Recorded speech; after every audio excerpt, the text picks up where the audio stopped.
আসসালামু আলাইকুম। তোমরা যারা 2026 সালের অনার্স প্রথম বর্ষে রিলিজ স্লিপে আবেদন করেছো, তোমাদের ফলাফল কিন্তু 21 থেকে 22 তারিখের মধ্যেই প্রকাশ পেয়ে যাবে।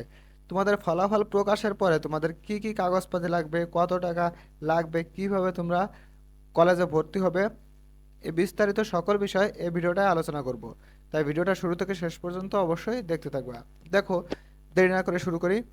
দেখো, প্রথমে তোমার কি কি ডকুমেন্ট লাগবে এর পরের পেজেও বিস্তারিত আছে, একটা পেজে শেষ না, তো অবশ্যই পুরোটা দেখবে। দেখো দেখো প্রথমেই তোমার লাগবে অনলাইন থেকে অ্যাডমিশন ফর্ম প্রিন্ট কপি, ঠিক আছে? তুমি যে চান্স পেয়েছো এটার একটা প্রিন্ট কপি লাগবে। চান্স পেলে তোমার অনলাইন থেকে তোমার পিন নাম্বার দিয়ে একটা প্রিন্ট কপি বের করবা, ঠিক আছে? যে প্রমাণটা যে তুমি চান্স পেয়েছো।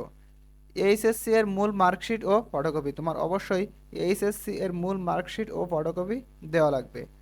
এইচএসসির মূল প্রশংসাপত্র ও ফটোকপি, এইচএসসির মূল রেজিস্ট্রেশন কার্ড ও ফটোকপি, এসএসসির মূল মার্কশিট ও ফটোকপি, ঠিক আছে? আশা করি বুঝাইতে পারছি।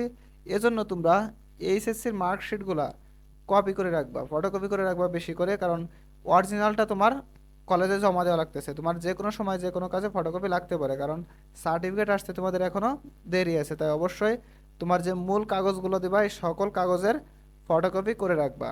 তোমার চাকরি বাকরি বলো, যে কোনো কাজে যে কোনো সময় লাগতে পারে, তাই না? অবশ্যই ফটোকপি করে রাখবা। এরপরে কি লাগবে দেখো, পাসপোর্ট সাইজের ছবি 2+।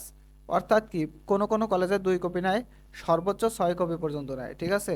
2 কপি থেকে 6 কপি পর্যন্ত তোমার ছবি লাগতে পারে, এটা তোমার কলেজ ভেদে। আশা করি বুঝাইতে পারছি। এরপরে দেখো, সচল মোবাইল নাম্বার। তোমার মোবাইল নাম্বার লাগবে যে নাম্বারটা সচল তুমি ইউজ করতেছো, ঠিক আছে? তোমার হতে পারে বা তোমার গার্জিয়ানের হতে পারে, সচল একটা মোবাইল নাম্বার দেওয়া লাগবে। দেখো, নিজের বা অভিভাবকের জাতীয় পরিচয়পত্র, এটা সব কলেজ চায় না, ঠিক আছে? শতকরা 50% কলেজে চায়, 50% কলেজে চায় না, ঠিক আছে? এরপরে দেখো, কোটার ক্ষেত্রে তোমাদের যদি কোটা থাকে তাহলে কোটার সার্টিফিকেট এবং ভর্তি ফি জমা দেওয়ার রসিদ। দেখো, ভর্তি ফি জমা দেওয়ার রসিদটা তোমার বিভিন্ন কলেজ বিভিন্নভাবে নেয় ভর্তি ফি। ধরো, কিছু কিছু কলেজ নেয় অনলাইনে, কিছু কিছু কলেজ নেয় সরাসরি, কিছু কিছু কলেজ নেয় ব্যাংকিংয়ের মাধ্যমে। তাই অবশ্যই তোমার কলেজটা, তুমি যে কলেজে চান্স পেয়েছো সে কলেজটা কিভাবে পেমেন্ট নেয় অবশ্যই তোমার জানা উচিত।